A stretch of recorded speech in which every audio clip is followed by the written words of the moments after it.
Basheerbagh press club లో MRPS వ్యవస్థాపక అధ్యక్షుడు మందకృష్ణ మాదిగ మాట్లాడుతున్నారు. లైవ్ లో చూద్దాం.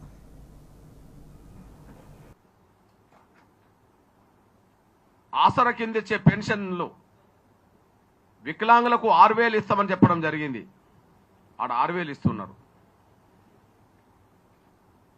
వృద్ధులు, వితంతులు, ఒంటరి మహిళలు, పెన్షన్దారులందరికీ 4,000 ఇస్తామని చెప్పడం జరిగింది. ఆడ 4,000 ఇస్తున్నారు. అంటే గత చంద్రబాబు నాయుడు గారు ముఖ్యమంత్రిగా జూన్లో అధికారంలోకి వచ్చాడు. కానీ హామీ ఇచ్చింది ఏప్రిల్లో.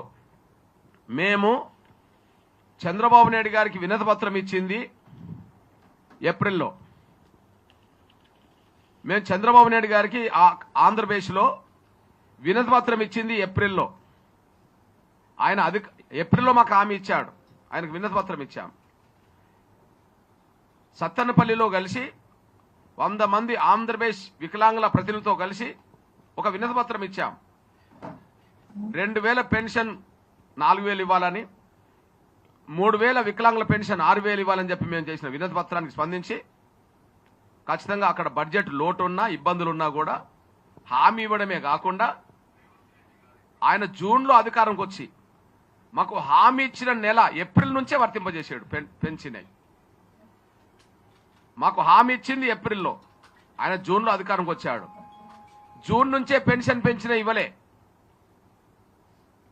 ఏప్రిల్, మే కూడా మళ్ళా బకాయిలు ఇచ్చేశాడు. ఆ విధంగా జూన్లో 3 నెలల పెన్షన్ ఒకేసారి ఇచ్చాడు.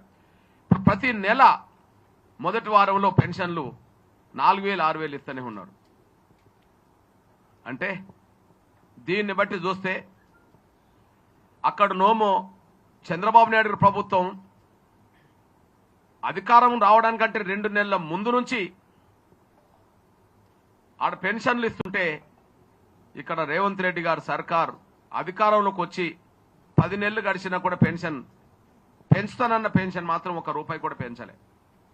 దీన్ని బట్టి రేవంత్ రెడ్డి గారి సర్కార్ మొత్తం చేయుత పెన్షన్దారులందరికీ నమ్మకం ద్రోహం చేసిందనే విషయం, వాళ్ళని మోసం చేసిందనే విషయం, వాళ్ళ నోటికాడు కూడు, అసలే ఏమి లేని పెన్షన్దారుల నోటికాడు కూడు, భూములున్న వాళ్ళు చేసిన అప్పులు కట్టడానికి వీళ్ళకి డబ్బులు కేటాయించే పరిస్థితి వచ్చిందంటే ఎంత నమ్మక ద్రోహం చేయుత పెన్షన్దారులకు చేసిండో ఇది రుజువుతుందనే విషయం కూడా గుర్తు చేస్తున్నాను నేను.